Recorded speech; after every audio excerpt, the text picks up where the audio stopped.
عزیزان ایمان،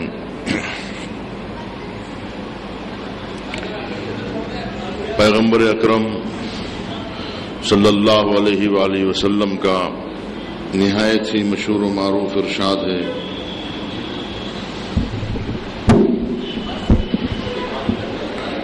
کہ حسین علیہ السلام مجھ سے ہے اور میں حسین سے۔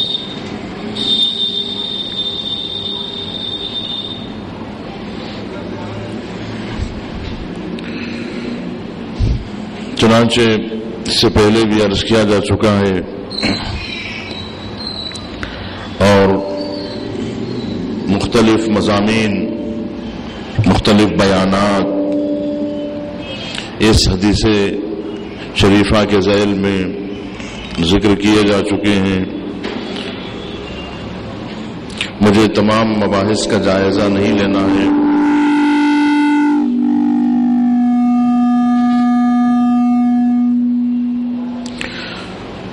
صرف یہ بات عرض کرنی ہے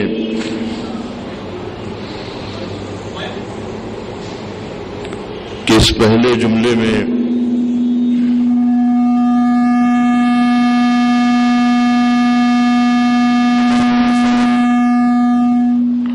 علیہ السلام کے تمام افعال اور تمام اقوال، تمام ارشادات اور تمام افکار کو اپنی ذات کی طرف نبی کریم نے نسبت دی کہ امام حسین علیہ السلام کی پوری شخصیت مجھ سے وابستہ ہے، میرے وجود سے ان کا تعلق ہے۔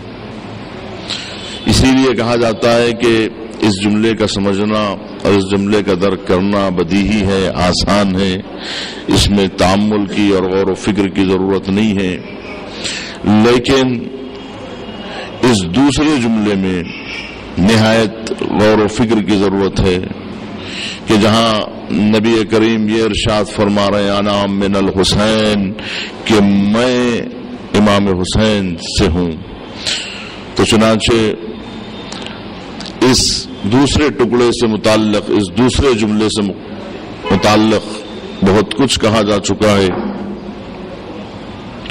لیکن ایک بات یہ ہے کہ جس وقت کلام ارشاد ہوتا ہے اس وقت بہت کم لوگ سمجھتے ہیں، لیکن جیسے جیسے زمانہ آگے بڑھتا ہے ویسے ویسے ارشاد کی وضاحت ہونے لگتی ہے، گویا وقت تفسیر کرتا جاتا ہے الفاظ کی، جملوں کی۔ یہی وجہ ہے کہ قرآن مجید کی مختلف تفسیریں کی گئی، لیکن ہر دور میں تفسیر قرآن نئے پیراؤں میں نئے الفاظ کے ساتھ کی گئی اور مزید پردے اٹھائے جاتے رہے، مزید انکشافات ہوتے رہے۔ گویا آج بھی تفسیر قرآن مکمل نہیں ہوئی ہے، بلکہ جیسے جیسے زمانہ آگے بڑھتا رہے گا ویسے ویسے اور گوشے جو پردہائے راز میں تھے وہ منکشف ہونے لگیں گے اور زمانہ زیادہ سے زیادہ سمجھنے لگے گا۔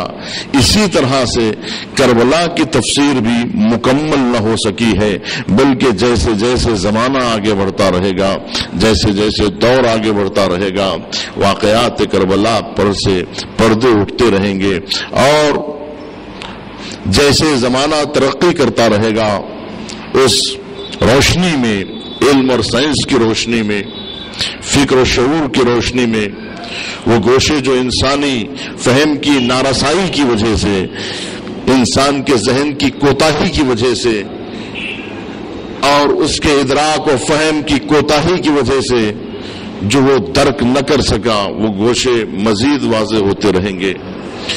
چنانچہ جس وقت کربلا واقع ہوئی تھی اور واقعات کربلا کے موقعوں پر اتنا واضح نہیں تھی، جس طرح سے بعد کے دور میں آہستہ آہستہ کربلا منکشف ہوتی رہی اور پردہائے راز، مخفی باتیں، پوشیدہ باتیں واضح ہونے لگیں، اور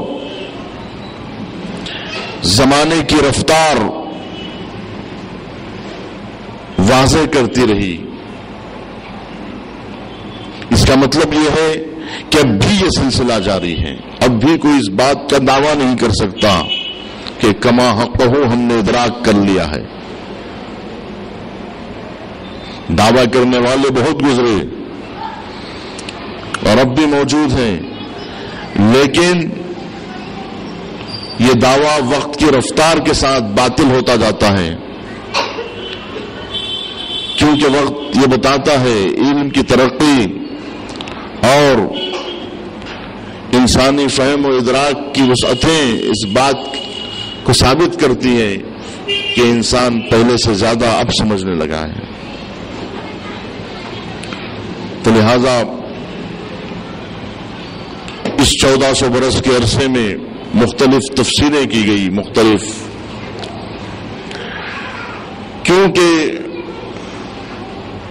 کربلا وہ حقیقت کا نام ہے، اس راز کا نام، اس حقیقت کا نام ہے کہ جہاں دین کو نئی زندگی ملی، جہاں دین کو نئی حیات ملی۔ کربلا نے دین کو زندہ کیا، کربلا نے فکر نبی کو زندہ کیا اور سیرت نبی کا ہی عمل میں آیا۔ جس طرح سے وقت کے گزرنے سے علم و فہم و ایمان میں ترقی ہوتی ہے، اور کبھی کبھی یہ حرکت معکوسی شکل میں ہوتی ہے، منفی شکل میں ہوتی ہے، کبھی یہ حرکت غلط سمت میں ہونے لگتی ہے۔ چنانچہ نبی کریم کے رحلت کے بعد، آپ کے ارتحال کے بعد، امت منفی رخ پر حرکت کر رہی تھی، غلط رخ پر حرکت کر رہی تھی۔ جو دین، جو اسلام نبی کریم دے گئے تھے، اس میں اتنی تبدیلیاں واقع ہو گئی تھیں۔ وہ آواز جو نبی کریم نے غار حرا میں بلند کی تھی، اس آواز کو اتنا دبا دیا گیا تھا، شرک اور کفر نے اس قدر توحید پر ضربیں لگائی تھی، مصلحت پسندوں نے، نادانوں نے، جاہلوں نے، اسلام دشمنوں نے، منافقین نے، کفار نے، نبی کے دشمنوں نے، دین کے دشمنوں نے، لا الہ الا اللہ کے دشمنوں نے، عبادت کے دشمنوں نے، سجدوں کے دشمنوں نے اور توحید کے دشمنوں نے اس قدر دین اسلام پر حملے کیے کہ وہ آواز جو غار حرا میں بلند ہوئی تھی اور جسے نبی کریم نے اس قدر اپنی زحمتوں کوششوں سے اس نہال اسلام کی آبیاری کی تھی کہ غدیر میں اس دین کی تکمیل کا اعلان ہوا کہ الیوم اکملت لکم دینکم واتممت علیکم نعمتی، کہ آج کے دن اسلام مکمل ہوا، دین مکمل ہوا، تمہارے لیے تمہارا دین مکمل کر دیا گیا۔ یہ مکمل دین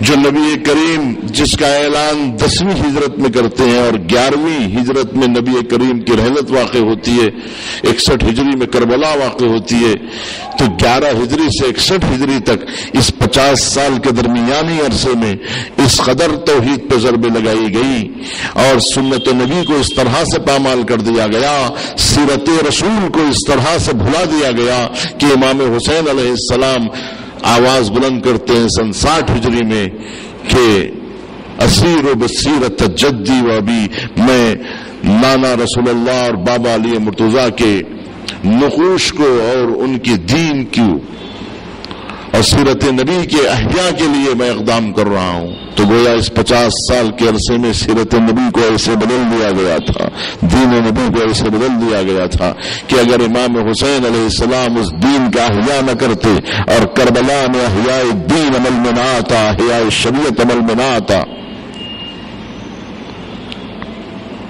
تو پھر اس بات کی امید کی ہی نہیں جا سکتی تھی کہ پھر دین کو کبھی زندگی بھی مل سکتی تھی، دین کو کبھی حیات بھی مل سکتی تھی۔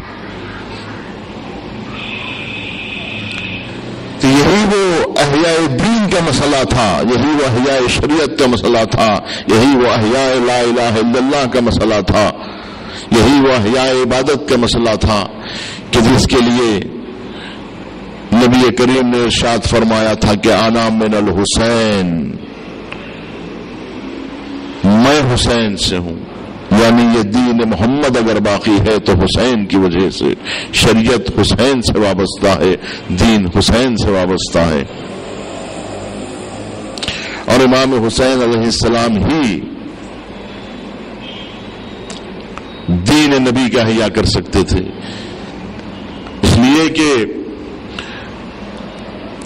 سیرت و سنت کے اگر زندہ پیکر کو اگر دیکھا جائے تو وہ سوائے امام حسین کے اور کوئی ذات نہیں تھی، اور امام حسین علیہ السلام کے علاوہ کوئی احیاء دین کر بھی نہیں سکتا تھا۔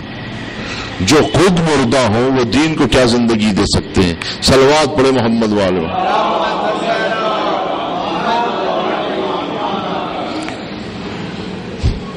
تو انا من الحسین واضح ہوا کربلا کے میدان میں، یعنی نبی کریم نے جو ارشاد فرمایا تھا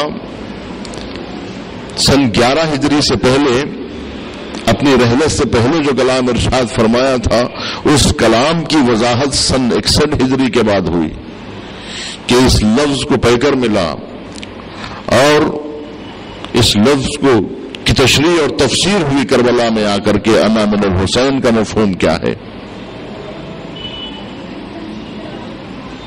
نبی کریم نے جو دین کی بنیادیں رکھی تھی، جسے نبی کریم کو بانی اسلام اگر کہا جاتا ہے، اس وجہ سے کہ شرک و کفر کے ماحول میں انہوں نے لا الہ الا اللہ کی بنیادیں رکھی، توحید کا پرچم بلند کیا، اللہ کا نام شرک و کفر کے ماحول میں لیا، اور دور جاہلیت کو دور تمدن میں، دور اسلام میں بدلا۔ تو بانی اسلام نے جو دین ہمیں غدیر میں دیا وہ کامل شکل میں دیا، ناقص شکل میں نہیں دیا، کہ الیوم اکملت لکم دینکم، کہ دین مکمل ہوا ہے، تکمیل دین۔ فرض کیجئے کہ ایک حوض ہے، ایک کاسا ہے، ایک برتن ہے، ایک ظرف ہے جو پوری طرح سے بھر چکا ہے۔ اگر کوئی چیز پوری طرح سے بھر چکی ہے، ظرف اگر لبریز ہو چکا ہے، تو اس میں مزید کسی چیز کے ڈالنے کی یا رکھنے کی گنجائش نہیں ہوتی۔ ایک برتن ہے جو لبریز ہو چکا ہے، ایک ظرف ہے جو لبریز ہو چکا ہے، اس میں اگر آپ کوئی چیز مزید ڈالنا چاہیں تو نہیں ڈال سکتے، اس لیے کہ اس میں گنجائش ہی نہیں ہے، وہ بھر چکی ہے، مکمل ہو چکی ہے، اس میں ایک چیز کا آپ اضافہ کر ہی نہیں سکتے۔ اگر فرض کیجئے کہ اگر آپ اس میں مصر ہیں کہ اضافہ ہی کرنا چاہتے ہیں، تو اس کے لیے آپ کو کیا کرنا پڑے گا؟ اگر یوں ہی آپ اس کاسے میں، اس برتن میں وہ چیز رکھنا چاہیں تو نہیں رکھ سکتے، اس لیے کہ وہ بہہ جائے گی، اپنی جگہ پر اندر سما نہیں سکے گی۔ اب اس کے لیے کیا کرنا پڑے گا کہ اس ظرف میں اپنی طرف سے کوئی چیز کا اگر آپ اضافہ کرنا چاہیں تو کیا کریں گے؟ ایک برتن جس میں کوئی گنجائش ہی نہیں ہے، ایک حوض جو پورا لبریز ہو چکا ہے، ایک قطرے کو قبول کرنے کی گنجائش نہیں ہے، اگر آپ اپنی طرف سے کوئی قطرہ اس میں ڈالنا چاہیں تو کیا کرنا پڑے گا آپ کو؟ لامحالہ ایک قطرہ اس میں سے نکالنا پڑے گا، تب یہ قطرہ اس میں آپ اضافہ کر سکتے ہیں۔ تو آپ اس میں اضافہ کرنے کے لیے آہستہ آہستہ اس میں سے ایک ایک چیز نکالنی پڑے گی آپ کو، تاکہ ایک ایک چیز کا آپ اضافہ کرتے چلے جائیں. اگر یوں ہی یہ عمل مسلسل انجام دیا جائے، ایک ظرف اور برتن سے مسلسل خطرات کو نکالا جاتا رہے، پانی اس سے نکالا جاتا رہے اور ایک نیا پانی اس میں ڈالا جاتا رہے، یہ عمل اگر مسلسل شکل میں ہو تو آپ بتائیں کیا صورتحال ہوگی. اور اس پر کوئی روکنے والا نہ ہو، اس پہ کوئی ٹوکنے والا نہ ہو. اس عمل کو دیکھ کر اگر لوگ خاموش بیٹھ جائیں کہ ایک حوض سے آہستہ آہستہ ایک چیز، ایک ایک گلاس پانی نکالا جا رہا ہے اور دوسرا گندا پانی اس میں اضافہ کیا جا رہا ہے، الگ سے ڈالا جا رہا ہے اپنی طرف سے. اگر یہ ابتدائی صورت میں ہو تو اس کا جبران کیا جا سکتا ہے، اس کے لیے کوئی سوچ بچار ہو سکتی ہے، اسے روکا جا سکتا ہے. اگر ایک دو گلاس اضافہ ہوئی ہے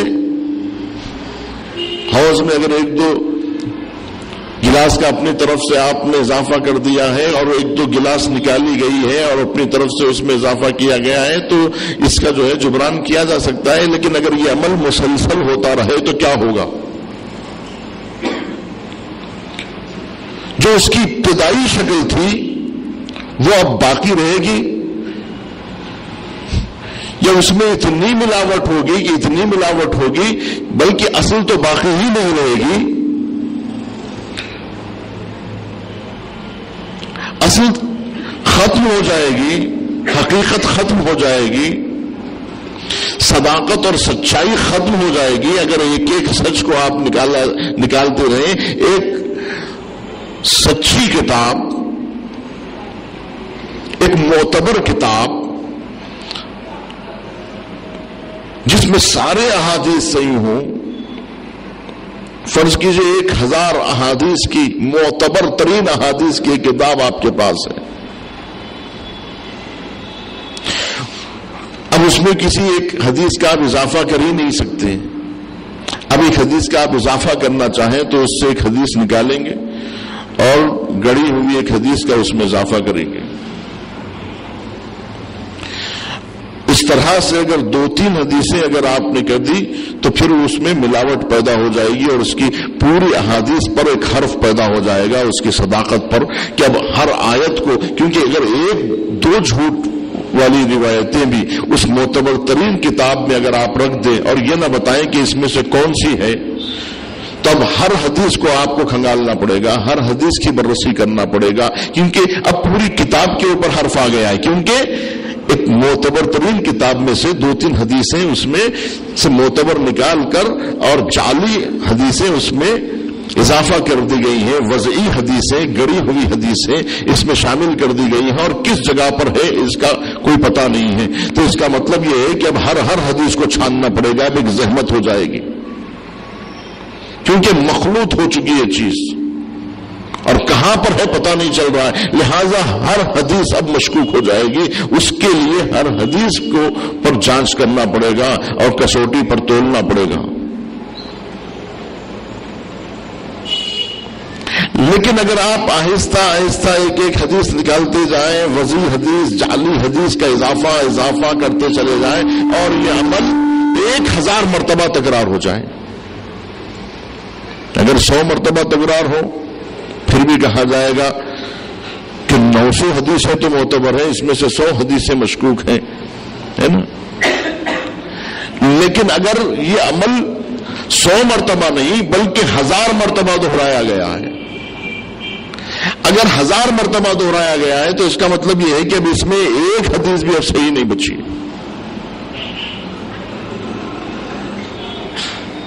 اور پوری کی پوری کتاب وضعی ہو چکی ہے، پوری کی پوری کتاب جو ہے جعلی ہو چکی ہے، مصنوعی ہو چکی ہے. اب اس کا کوئی اعتبار ہی باقی نہیں رہا ہے.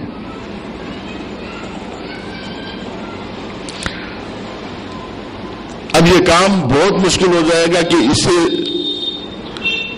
اس کو واپس لوٹایا جائے. 1000 حدیثیں پھر سے جو نکالی گئی ہیں اسے اس میں دوبارہ واپس رکھی جائیں تو یہ عمل نہایت ہی دشوار ہو جائے گا، اور یہ کام ایک آدمی سے نہیں ہو سکے گا. جب تک کہ ایک اجتماع، کیونکہ اجتماع نے اسے ختم کیا ہے، آہستہ آہستہ ایک ایک چیز نکالی گئی ہے، اور کسی ایک نے نہیں نکالی ہے بلکہ اجتماع نے نکالی ہے. اجتماع نے اس چیز کو نکال دیا ہے، تو اب اس کے لیے ضروری ہے کہ اس کے لیے نہایت ہی دشوار ہے، کیونکہ اب وہ کتاب گویا مر چکی ہے، اسے پھر سے زندہ کرنا ہے. تو آپ نے اندازہ لگایا کہ اگر 1000 روایت والی کتاب ہر روایت نکالی جائے ایک ایک کر کے اور 1000 روایتیں نکال دی جائیں تو اب کیا اس میں کوئی چیز معتبر باقی رہ سکتی ہے؟ ایک روایت بھی معتبر رہ سکتی ہے، کیونکہ 1000 روایتیں تھیں وہ ساری کی ساری نکال دی گئی ہیں. تو اسی طرح سے کسی ایک ظرف سے، کسی ایک برتن سے مسلسل آپ ایک ایک چیز نکالتے جائیں اور اپنی طرف سے ایک ایک چیز کا اضافہ کرتے جائیں. اسی لیے نبی کریم نے ارشاد فرمایا، اسی لیے معصومین علیہ السلام ارشاد فرماتے ہیں کہ کوئی سنت مرتی نہیں ہے. کوئی بدعت اگر وجود میں آتی ہے تو یقیناً ایک سنت مرتی ہے تبھی بدعت وجود میں آتی ہے.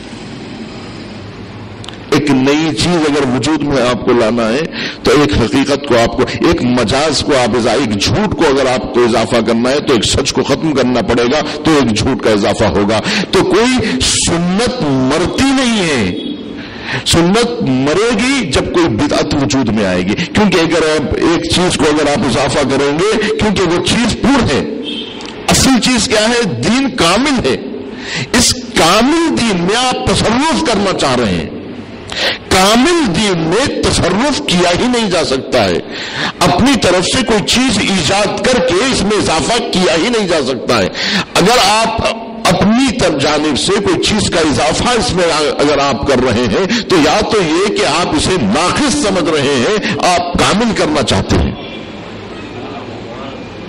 اگر دین میں اگر آپ اضافہ کرنے کی کوشش کر رہے ہیں تو اس کا مطلب یہ ہے کہ آپ دین کو ناقص تصور کرتے ہیں تو اسے آپ کامل کرنا چاہ رہے ہیں. اگر دین ناقص نہیں ہے کسی بھی اعتبار سے بلکہ کامل ہے، تمام بھی نہیں کامل ہے، کمال کا مرحلہ نہ صرف نقص کے مقابل میں ہے بلکہ نقص سے تو کہیں دور. مرحلہ نقص تو تمام کے مقابلے میں ہے، نقص تو تام کے مقابلے میں ہے کہ ایک چیز ناقص ہے، تمام نہیں ہے، پوری نہیں ہوئی ہے. پوری نہیں ہوئی ہے، مکان بن رہا ہے ابھی پورا نہیں ہوا ہے. لیکن ایک مرحلہ آتا ہے جہاں مکان بن کے پورا ہو جاتا ہے، پورا ہو گیا، تمام ہو گیا. لیکن تمام ہونے کے بعد بھی ایک مرحلہ باقی رہتا ہے. تمام کسے کہتے ہیں؟ کام تمام ہو گیا ہے، بلڈنگ تمام ہو گیا، بلڈنگ کا کام تمام ہو گیا ہے. تمام ہو گیا یعنی دیواریں کھڑی ہو چکی ہیں، چھت پڑ چکا ہے، فرش بچ چکا ہے، کھڑکیاں لگ گئی، دروازے لگ گئے، کام تمام ہو گیا. لیکن ایک مرحلہ تمام کے بعد ابھی باقی رہتا ہے، وہ مرحلہ ہے کمال کا. کبھی پنکھے نہیں لگے، ابھی جو ہے لائٹ نہیں آئی، ابھی جو ہے در و دیوار کو روغن نہیں ہوا ہے، پردے نہیں لگے، قالین نہیں بچھی. تو اسے کہتے ہیں کہ ایک مرحلہ ہے کہ ہو چکا ہے، کام تمام ہو گیا ہے لیکن کامل نہیں ہوا ہے. ایک مرحلہ ہے کمال. لیکن کامل ہو جانے کے بعد میں اب کوئی چیز کا اس میں اضافہ، یعنی دیوار پہ رنگ چڑھ چکا ہے، اگر دیوار پہ رنگ نہیں ہوا ہے تو آپ رنگ کر سکتے ہیں، فرش نہیں بچھائے تو آپ بچھائیں گے، اگر یہاں پر پنکھا نہیں لگا ہے تو آپ آ کے لگائیں گے، یہاں پر اگر جو ہے روشنی نہیں ہے، اس کا انتظام نہیں ہوا ہے تو آپ روشنی کا انتظام کریں گے۔ لیکن اگر پوری طرح سے کوئی گنجائش ہی نہیں ہے، اب آپ ایک چیز لا کے یہاں پر کہاں فٹ کریں گے؟ اس لیے کہ کتنے پنکھے لگے ہوئے آپ دیکھیں، اب یہاں پہ اور ایک پنکھا لگائیں گے تو اس کی گنجائش کہاں ہے؟ اگر آپ ایک اور پنکھا لا کے لگانا چاہیں یہاں پر، نہیں میں تو لگانا چاہ رہا ہوں، تو لگائیے، تو ایک کو اتار کے دوسرا لگانا پڑے گا آپ کو۔ تو اب اگر ایک ہے تو ٹھیک ہے، 6 میں سے ایک بدل دیا گیا، لیکن اگر آپ چاہ رہے ہیں کہ نہیں 6 پنکھے پھر سے اضافہ کرنا چاہ رہے ہیں تو پورے 6 پنکھے جتنے ہیں یہ سب کے سب یہاں سے ادھر کے 3 ادھر کے 3 تینوں نکالنا پڑے گا اور آپ کے نئے لگانا پڑے گا۔ اس کے بعد معلوم ہوگا کہ ساری کے ساری چیزیں بدل دی گئی ہیں، اب کچھ باقی ہی نہیں رہ گیا، اب پہچاننے کی کوئی علامت ہی باقی نہیں رہ گئی۔ تو معلوم یہ ہوا کہ دین ناقص تو ناقص، تمام تو تمام، الیوم اکملت لکم دینکم، دین کامل ہو چکا ہے، نقص کا کوئی شائبہ ہی نہیں ہے، کسی چیز کے اضافہ کرنے کا اب کوئی احتمال ہی نہیں ہے۔ اب اس میں اضافہ کرنے کا مطلب یہ ہوا کہ کوئی چیز کم کی جائے گی تب اضافہ ہوگی، تو اب سنت نبی کامل شکل میں مسلمانوں کے حوالے کی گئی تھی، کامل شکل میں نبی نے جو دین دیا تھا غدیر میں وہ کامل شکل میں دیا تھا، اور یہ کہہ کے دیا تھا کہ امت اپنی طرف سے کوئی چیز کا اضافہ نہ کرے۔ میں مسجد بنا کے جا رہا ہوں، کعبہ بنایا جا چکا، اب نیا کعبہ بنانے کی ضرورت نہیں ہے، احکام آ چکے ہیں، نیا حکم آنے والا نہیں ہے، نئی شریعت آنے والی نہیں ہے، کوئی نیا دین آنے والا نہیں، کوئی چیز آپ اضافہ کریں گے تو اس کا دین بھی آپ کو بتانا پڑے گا، اس کے احکام بھی بتانے پڑیں گے، اس کے طور طریقے بھی آپ ہی کو، کیونکہ ایجاد آپ نے کیا ہے تو اس کے طور طریقے بھی آپ ہی بتائیں گے، اس کا وقت آپ معین کریں گے، کیونکہ جو آپ کی صنعت ہوگی وہ اس کے احکام آپ کو بنانا پڑے گا، اور جو صنعت پروردگار کی ہوگی، جو حکم پروردگار کا ہوگا، اس کے تمام لوازمات بھی خود پروردگار عالم کو بیان کرنا پڑے گا۔ اب نماز کا حکم اللہ نے دیا تو شرائط بھی پروردگار عالم ہی کو طے کرنا پڑے گی کہ کس جگہ پہ نماز صحیح ہے، اس کے شرائط، نماز کے لیے طہارت کا طریقہ بھی پروردگار کو بیان کرنا پڑے گا، غسل کا طریقہ بھی وہیں سے آئے گا، وضو کا طریقہ بھی وہیں سے بیان کیا جائے گا۔ کیوں؟ اس لیے کہ حکم جب وہاں سے آیا ہے، وضع جب وہاں سے ہوئی ہے، قانون جب وہاں سے بن کے آیا ہے تو اس قانون کو بیان بھی وہیں سے کیا جائے گا۔ اگر آپ نے قانون بنایا ہے تو پھر آپ اس کے محافظ ہیں، آپ اس کے نگہبان ہیں، آپ اس کے بانی ہیں، تو آپ اس میں جو ہے اپنی طرف سے اپنے احکام آپ کو خود وضع کرنا پڑے گا۔ تو معلوم یہ ہوا کہ یہ دین کامل ہے۔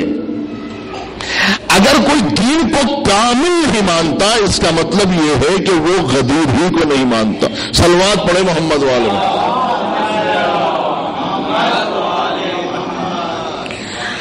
غدیر سے جنہوں نے دین لیا ہے، وہ دین جو نبی کے ہاتھوں سے غدیر میں ہمیں ملا ہے، وہ دین ہمیں ناقص شکل میں نہیں ملا بلکہ کامل شکل میں ملا ہے، جس کا تحفظ ہماری ذمہ داری ہے۔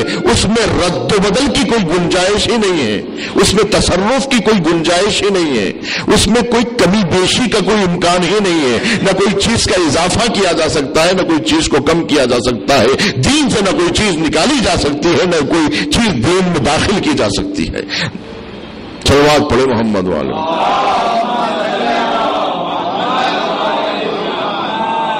کیونکہ جتنی چیزیں دین میں بتائی ہیں اس کے احکام دین نے بتا دیے ہیں، نبی کریم نے کوئی چیز ادھوری نہیں چھوڑی، کوئی حکم ایسا نہیں دیا جب تک کہ خود بجا نہیں لایا، کہ اس کے بارے میں کوئی شکوک و شبہات ہو کہ طریقے ہم اپنی طرف سے ایجاد کر لیں۔ تو نبی نے کہا کہ طریقہ بھی میں ہی بتاؤں گا۔ اسی لیے فرمایا کہ نماز ایسے پڑھو جیسے مجھے پڑھتا ہوا دیکھو، حج ویسے کرو جیسے مجھے کرتا ہوا دیکھو۔ تو حج کا حکم صرف نہیں بیان کیا، حج کا طریقہ بھی نبی نے بیان کیا۔ نبی کریم نے جہاد کا حکم ہی نہیں دیا بلکہ جہاد کر کے بھی بتایا، جہاد کا طریقہ بھی بتایا۔ تو عزیزان گرامی، مکمل شکل میں نبی نے ہمیں دین دیا ہے، یہ کہہ کے دیا ہے کہ اس دین کا تحفظ کرنا ہے۔ اسی لیے یہ دین ایسے ہاتھوں میں دیا ہے کہ جن ہاتھوں میں یہ دین محفوظ رہے گا، اس میں تصرف نہ ہو سکے، اس میں کوئی چیز کا اضافہ نہیں کریں گے اپنی طرف سے۔ ایک معصوم ہاتھ میں اس لیے دیا گیا ہے کہ جہاں خطا کا کوئی امکان ہی نہ ہو، کیونکہ کامل ترین دین دیا جا رہا تھا، اسی لیے محفوظ ترین ہاتھوں کے حوالے کیا گیا۔ إِنَّ نَحْنُ نَزَّلْنَا الذِّكْرَ، ہم نے اس دین کو نازل کیا ہے، وَإِنَّ لَهُ لَحَافِظُونَ، اور ہم ہی اس کی حفاظت کریں گے۔ تو جس نے دین نازل کیا ہے وہی محافظ دین بھی ہے۔ صلوات پڑھے محمد والے۔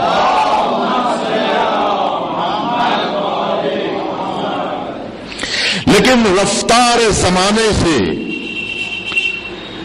اور امت نے اپنی طرف سے تصرف کرنا چاہا، چنانچہ بعد آنے والے حاکموں نے، حکمرانوں نے اپنی طرف سے کہا۔ چنانچہ ایک حکمران نے یہ کہا کہ متعتان، دو متع، متعت النساء و متعت الحج، زمان نبی میں حلال تھے، وَأَنَا أُحَرِّمُهُمَا، کہ میں ان دونوں کو حرام کر رہا ہوں۔ تو اس کا مطلب یہ ہے کہ نبی نے تو حلال کیا تھا، میں اسے حرام کر رہا ہوں۔ تو کتنی ایسی باتیں تھی، کیونکہ اگر آپ کو حرام کرنا ہے تو اس کا مطلب یہ ہے کہ کسی حلال کو ہی حرام کیا جائے گا، یعنی کوئی چیز کو نکالی جائے گی کوئی چیز کو اضافہ کرنے کے لیے۔ اگر چیز کو حلال کرنا ہے تو معلوم یہ ہوا کہ کوئی حرام چیز ہے جس کو حلال کیا جا رہا ہے۔ حرام کرنے کا مطلب یہ ہے کہ کوئی چیز حلال تھی جسے حرام کیا جا رہا ہے۔ چنانچہ مختلف حکمرانوں نے مختلف دور میں نبی کریم کی آنکھ بند ہونے کے بعد اتنے تصرفات کیے کہ جب تیسرے دور خلافت میں یہ مسئلہ امیر المومنین کے پاس جب آیا اور دوسرے حکمران نے جب یہ 6 نفری کمیٹی تشکیل دی تھی، جو آپ کی نظروں کے سامنے ہے، تاریخ پوری آپ کی نظروں کے سامنے، مجھے تاریخ کے ہر اور گوشے کو نہیں پیش کرنا ہے یہاں پر، صرف اشارہ کرتے ہوئے آگے بڑھنا ہے کہ 6 نفری کمیٹی تشکیل دی گئی تھی، جس میں یہ کہا گیا تھا کہ ان 6 آدمی مل کر انہی میں سے جس کو یہ چاہیں وہ اسے منتخب کر سکتے ہیں۔ چنانچہ عبد الرحمن ابن عوف، سعد ابن ابی وقاص، طلحہ ابن عبید اللہ، زبیر ابن عوام، عثمان ابن عفان اور علی ابن ابی طالب پر مشتمل یہ 6 کمیٹی تشکیل دی گئی تھی کہ جہاں اکثریت ہو 6 میں سے اس کو منتخب کر لیا جائے گا، اور جہاں 3-3 میں تقسیم ہو جائیں اس وقت فیصلہ ان 3 کی طرف ہوگا جدھر عبد الرحمن ابن عوف ہوگا۔ بہرحال جس مصلحت کے تحت یہ کمیٹی تشکیل دی گئی تھی تمام جوانب کی طرف یہاں اشارہ کرنا مقصود نہیں ہے، لیکن ایک مرحلہ ایسا آیا کہ جہاں عبد الرحمن ابن عوف کو کلیدی کردار ادا کرنے کا موقع ملا، کیونکہ امیر المومنین کی طرف خود ان کا اپنا ووٹ، زبیر ابن عوام جو ان کے پھوپھیزاد بہن تھے حضرت علی کے، انہوں نے اپنی رائے حضرت علی کے حوالے کر دی تھی، تو 2 رائے ہو گئی۔ اب عبد الرحمن ابن عوف اگر اس میں شامل ہو جاتے ہیں تو پھر 3 ہو جائیں گے، اور اس طرح سے عبد الرحمن ابن عوف کو بغیر ان تینوں کے پوچھے ہوئے کلیدی رخ اختیار کرنے کا پورا اختیار تھا. تو چنانچہ عبد الرحمن ابن عوف امیر المومنین کی خدمت میں آ کے کہتا ہے کہ اے علی میں آپ کے حق میں دستبردار ہونے کے لیے تیار ہوں. میں چاہوں تو آپ کو حکومت حوالے کر سکتا ہوں کیونکہ آپ خود راضی ہو جائیں. زبیر ابن عوام راضی ہیں اور میں اگر راضی ہو جاؤں تو آپ کو خلافت مل سکتی ہے. تو حضرت علی نے کہا ٹھیک ہے, لیکن کہا مگر اس کے لیے شرط ہے, اور وہ شرط یہ ہے کہ آپ کو سنت نبی اور سیرت نبی کے علاوہ سیرت شیخین پر بھی عمل کرنا ہوگا. تو امیر المومنین نے کہا کہ دیکھیے اگر سیرت شیخین سیرت نبی کا حصہ ہے تو پھر یہ الگ سے شرط لگانے کی کیا ضرورت ہے؟ یہ الگ سے شرط لگانا اس بات کی دلیل ہے کہ سیرت شیخین سیرت نبی کا حصہ نہیں ہے. اور میں سیرت نبی پہ تو چل سکتا ہوں لیکن سیرت شیخین پہ نہیں چل سکتا. اگر یہ نبی کی سنت کا حصہ ہوتا تو میں اس پر عمل کرتا, چونکہ اگر وہ باتیں جو سنت سے ہٹ گئی ہیں میں اس پر عمل نہیں کر سکتا کیونکہ میں تابع سنت نبی ہوں, میں تابع سیرت رسول ہوں. میں سنت نبی سے سر منہ بھی انحراف نہیں کر سکتا ہوں. نہ صرف یہ کہ میں سنت نبی پر چلوں گا اور سیرت شیخین پر عمل نہیں کروں گا, بلکہ اگر سیرت شیخین کے وہ گوشے جو سیرت نبی سے ہٹ گئے ہیں انہیں بھی واپس لانے کی کوشش کروں گا, اور وہ حقیقتیں وہ حلال چیزیں جو سیرت نبی میں حرام ہو چکی ہے میں اسے پھر سے حلال کر دوں گا, اور جو چیزیں حرام حلال ہوئی ہیں اسے پھر واپس میں حرام کر دوں گا. کیونکہ نبی کے زمانے میں جو چیزیں حرام تھی میں انہیں کو حرام قرار دوں گا, اور چیزیں جو نبی کے زمانے میں حلال تھی میں انہیں حلال رکھوں گا. یہاں تک کہ امیر المومنین نے کہا کہ اگر ناانصافی اس قدر ہوئی ہے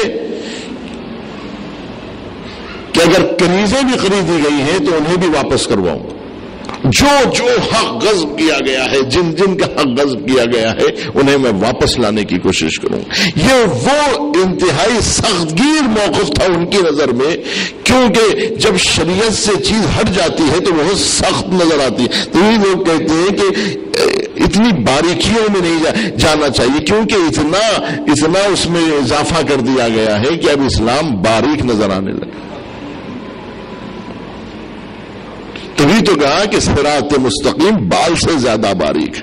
جو حقیقت ہوتی ہے وہ بال سے زیادہ باریک ہوتی ہے. اگر آپ باریکیوں میں نہیں جانا چاہتے تو اس کا مطلب یہ ہے کہ آپ حقیقت اسلام تک پہنچنا نہیں اور صراط مستقیم پہ چلنا نہیں چاہتے, سیرت نبی پہ چلنا نہیں چاہتے. کیونکہ سیرت نبی پر چلنا ایسے ہی ہو جاتا ہے کبھی جیسے باریک راستے پر بال سے زیادہ باریک راستے اور تلوار سے زیادہ تیز راستے پہ چلنے کے برابر. صلوات پڑھے محمد والا. ایسا نہیں ہے کہ صراط مستقیم مرنے کے بعد آنے والا کوئی خیالی راستہ ہو. وہ راستہ جو مرنے کے بعد آئے اس سے ہمارا کیا تعلق ہے؟ وہاں چلنا نہیں ہے, وہاں تو عمل کرنا ہے. چلنا یہاں پر ہے.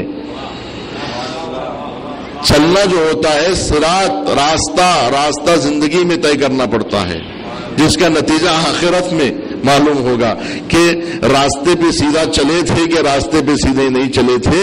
اس کا فیصلہ قیامت میں ہوگا, مرنے کے بعد اس کا فیصلہ ہوگا, ورنہ راستہ تو یہی طے کرنا ہوگا. اور وہ راستہ جو نبی کریم نے دیا تھا وہ راستہ صراط مستقیم تھا. اور صراط مستقیم پر اگر انسان اس قدر گامزن ہو جائے کہ آخر میں خود وہ صراط بن جاتا ہے, تبھی تو کہا کہ امیر المومنین اس طرح صراط پر گامزن ہے کہ خود صراط مستقیم بن گئے. تب نبی کریم نے فرمایا کہ علی علیہ السلام هو الصراط المستقیم, کہ علی ہی صراط مستقیم ہے, یعنی امیر المومنین ہی کسوٹی ہے صراط کی. صلوات پڑھے محمد والا. سنت نبی کی اگر کوئی کسوٹی ہے تو امیر المومنین کے افعال ہے, ان کا کردار. اب یہ حقیقت میں سنت نبی ہے یا نہیں ہے، یہ سیرت نبی کا حصہ ہے یا نہیں ہے؟ تو معلوم یہ ہوا کہ اگر کوئی فعل علی انجام دے تو سمجھو وہ سنت نبی ہے، اگر کسی فعل کو امیر المومنین ٹھکرا دے اور اسے رد کر دے تو سمجھو وہ سیرت نبی کا حصہ نہیں ہے۔ صلوات پڑھے محمد والے۔ یہی وجہ ہے کہ ڈاکٹر علی شریعتی ایک جگہ پہ لکھتا ہے اور کہتا ہے کہ علی ابن ابی طالب کو ماننا مسلمانوں کی مجبوری ہے۔ کیوں؟ اس لیے کہ مسلمانوں کو سنت نبی چاہیے، اور سنت نبی، نبی کریم کے بعد امتیوں میں سے کوئی امتی ایسا نہیں ہے کہ جس کے آئینے میں سیرت نبی مکمل شکل میں نظر آتی ہو۔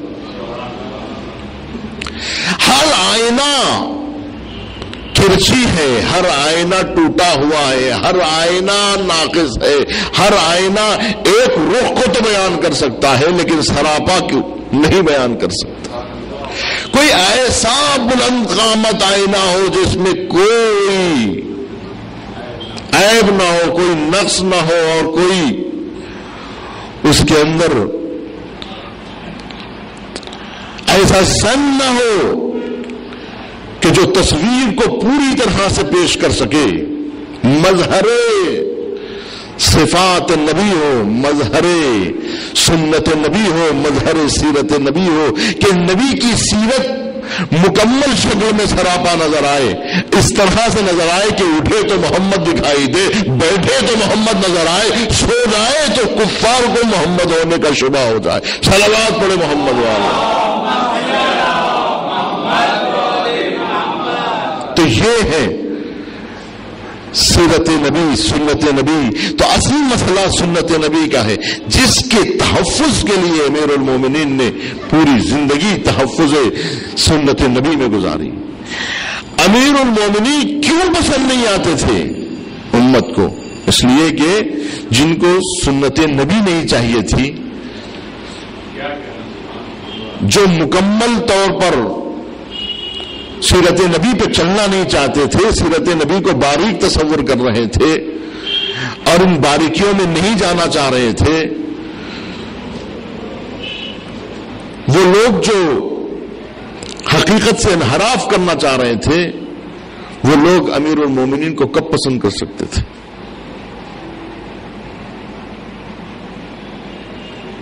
اور یہی چیز بڑھتے بڑھتے جب کربلا تک آئی، تب امام حسین علیہ السلام فرزند رسول کو یہ کہنا پڑا کہ میں سیرت نبی کے نقوش کو اجاگر کرنے کے لیے کربلا جا رہا ہوں۔ سنت کو اس طرح سے محو کر دیا گیا تھا، سنت کو اس طرح سے پامال کر دیا گیا تھا، دین نبی کو اس طرح سے پامال کر دیا گیا تھا، اس قدر بدعتیں وجود میں آ چکی تھی، اس طرح سے اپنے خیالات کو اسلام میں اضافہ کیا جا چکا تھا، اتنی چیزیں حلال کو حرام کیا گیا تھا کہ اب حقیقی تصویر، حقیقی شکل نظر نہیں آ رہی تھی، حقیقی دین نظر نہیں آ رہا تھا۔ جیسا کہ روایتوں میں کہ جب امام عصر الدین پیش کریں گے تو لوگ کہیں گے کہ نیا دین پیش کر رہے ہیں، نیا اسلام پیش کر رہے ہیں، کیونکہ نبی کریم نے کہا تھا کہ ایک دور ایسا آئے گا کہ لا یبقى من الاسلام الا اسمہ ولا القرآن الا رسمہ، کہ ایک سیاتی زمان، ان قریب ایک زمانہ آئے گا، بلکہ امام حسین کی زندگی میں سن 60 ہجری میں سیاحتی زمان محقق ہو گیا تھا کہ ایک زمانہ آ گیا تھا کہ جہاں اسلام صرف نام کی حد تک رہ گیا تھا۔ وَلَا الْقُرْآنَ إِلَّا، روح قرآن کو نکال دیا گیا تھا۔ نماز تھی لیکن روح نماز کو سلب کر لیا گیا تھا، روزہ تھا لیکن روح روزے کو سلب کر لیا، حج تھا لیکن روح حج کو سلب کر لیا گیا، شکل حج باقی تھی لیکن روح حج نکل چکی تھی۔ اور امام حسین نہیں چاہ رہے تھے کہ ایسا کوئی حج کیا جائے کہ جو شکل میں تو حج ہو لیکن روح حج ختم ہو جائے، تو امام حسین حج کو روح واپس لوٹانے کے لیے کربلا کی سمت آگے بڑھ رہے تھے، اور کربلا کی زمین پر پہنچ کر امام حسین نے اب جو نماز پڑھی تو اسی لیے کہا جاتا ہے قد اقمت الصلاۃ کہ حسین تم نے نماز کو قائم کیا، وآتیت الزکات تم نے زکات ادا کی۔ گویا امام حسین نے روح کو واپس لوٹایا۔ اب جو نماز آپ کے پاس ہے وہ روح والی ہے، بے روح نہیں ہے۔ اب آپ کو فرار کی کوئی گنجائش نہیں ہے۔ کیوں؟ اس لیے کہ فرار کے راستوں کو امام حسین نے مسدود کر دیا۔ اسلام میں ناب کو زندہ کیا، حقیقی اسلام کو امام حسین نے زندہ کر دیا، اور اسلام کی سوکھی ہوئی رگوں میں نئی حیات۔ احیاء کا مطلب کیا ہے؟ زندگی بخشنا۔ وہ چیزیں جو سوکھ گئی ہیں اس میں نئی روح، نئی حیات، نئی زندگی، نئے پیراؤں میں نئی حیات دینا اور نیا جسم عطا کرنا۔ وہ چیز جو زمانے کی گزرنے سے بوشدہ ہو گئی ہے اسے پھر سے حیات بخشنا۔ امام حسین نے اس طرح سے زندگی بخشی، اور زندگی بخشنے کے لیے امام حسین نے کہا کہ اگر صرف حسین ابن علی کا ایک خون اگر اس کے لیے ناکافی ہو تو میں اس کے لیے علی اصغر کا تازہ لہو دینے کے لیے تیار ہوں۔ اس کے لیے امام حسین نے کہا اجتماعی قربانی کے بغیر اب مسئلہ حل نہیں ہو سکتا، کیونکہ امت کو اب جگانے کے لیے ہلکے سے چھینٹے کافی نہیں ہیں، کیونکہ اس طرح سے امت غافل ہو چکی ہے۔ انشاءاللہ کل اور بھی گوشوں کی طرف اشارہ کیا جائے گا۔ احیاء دین ایک اہم ترین عنوان ہے، دین کی زندگی ایک اہم ترین مسئلہ ہے جو امام حسین علیہ السلام نے کربلا میں احیاء دین کیا اور سبق دیا کہ جب جب دین پر آفت آئے اور جب جب دین کو کے احکام کو فرسودہ کیا جائے تو اس وقت اس کی زندگی عمل میں لانا ضروری ہے، اور اس کے طریقے امام حسین نے بتائے کہ اگر ایک فرد کام آ سکے تو فرد کے ذریعے سے اسے قربان کرو اور دین کو زندگی بخشو۔ اگر ایک کلمہ اسلام کا مر چکا ہے تو اسے زندہ کرو، اپنا نیا لہو دے کر، نئی زندگی دے کر۔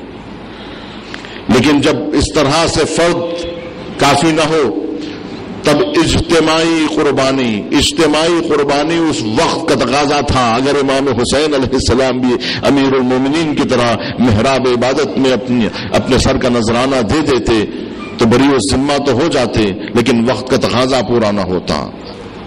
امام حسن کی طرح شہید ہو جاتے تو وقت کا تقاضا جو تھا وہ پورا نہ ہوتا۔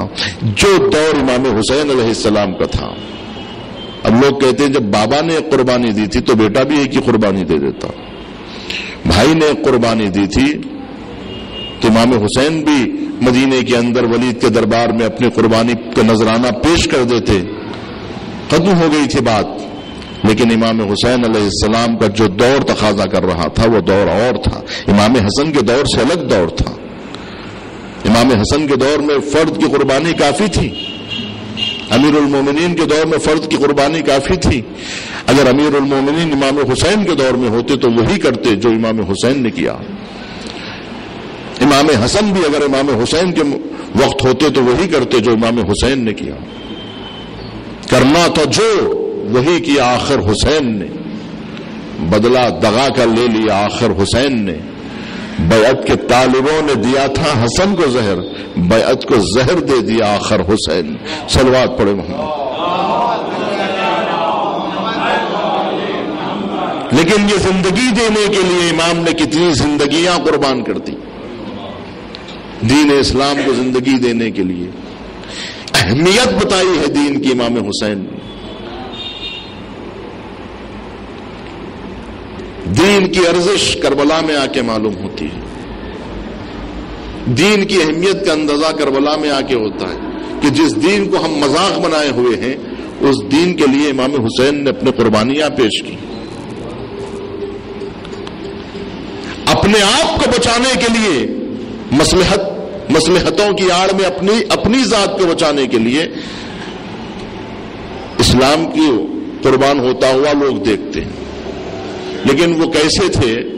جنہوں نے اپنی فکر نہیں کی بلکہ اپنی قربانی دے کر اسلام کو زندگی بخشی. ذمہ داری سے کو پورا کر دینا امام حسین نے کافی نہیں سمجھا. اگر امام حسین تنہا قربان ہو جاتے تب بھی حسین حسین ہی ہوتے، لیکن امام حسین نے تمام جانثاروں کو قربان کیا.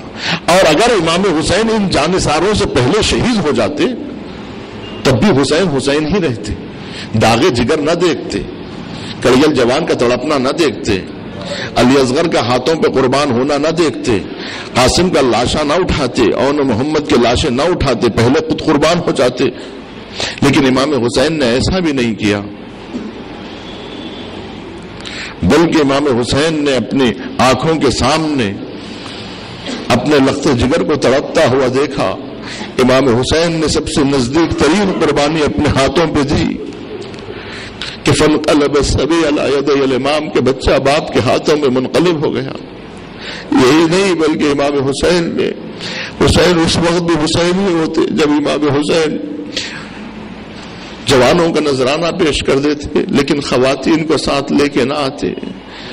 لیکن امام حسین علیہ السلام نے دین اسلام کے عشق میں، دین اسلام کی نصرت میں، دین اسلام کی محبت میں وہ نذرانے بھی پیش کیے.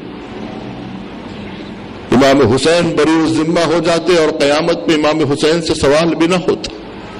لیکن امام حسین صرف اتنا ہی نہیں چاہتے تھے کہ سوال کا جواب دے کر حسین بچ جائے، بلکہ امام حسین خود اپنے آپ کو بچانا نہیں چاہ رہے تھے. نہ صرف یہ کہ ان کا اپنا دین بچ جائے بلکہ امت کے دین کا تحفظ.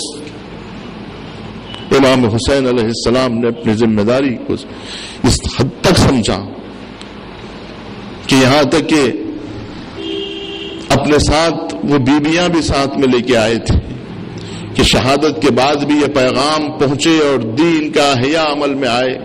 تو احیاء دین کے لیے امام حسین نے زینب کبریٰ کو ساتھ لیا، ام کلثوم کو ساتھ لیا. کہ دین اگر شہادت کے بعد بھی اس دین کو اور قربانیوں کی ضرورت ہے تو اس کے لیے امام حسین نے پہلے ہی انتظام کر دیا تھا.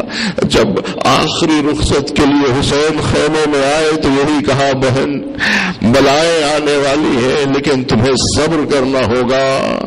وعدے صبر لے کے حسین گئے اور وہی ہوا، بلائیں آئی. لیکن امام حسین نے اس کے ساتھ یہ بھی کہا تھا کہ عزت اللہ دینے والا ہے.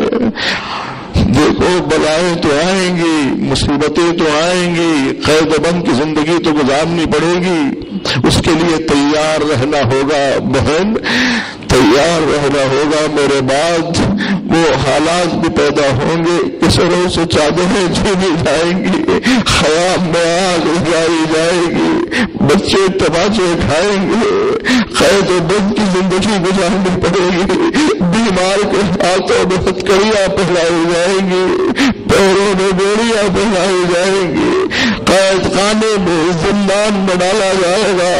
لیکن بہت صبر کرنا، ہاں ذلت نہیں آئے گی ہمارے قریب. یہی کہہ کہ حسین نے جو نعرہ بلند کیا تھا وہ نعرہ یہی تھا، حیات من ذلہ، ذلت ہم سے دور ہے، عزت ہمارے لیے ہے. ہم ذلیل نہیں ہو سکتے.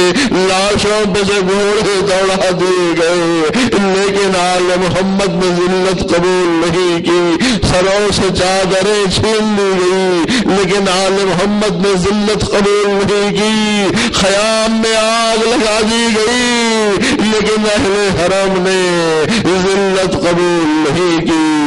زینب یہی کہتی رہی، ابن زیاد ذلیل وہ ہوتا ہے جو احکام الہی سے روگردانی کرتا ہے۔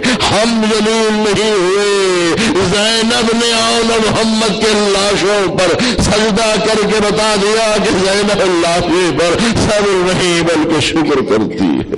وَسَيَعْلَمُ الَّذِينَ ظَلَمُوا أَيَّ مُنقَلِبٍ يَنقَلِبُونَ۔ پروردگارا میں اسرت جل اللہ تعالی فرجہ الشریف کے ظہور میں تعجیل فرما، ہمیں ان کے آوان و انصار میں شمار فرما۔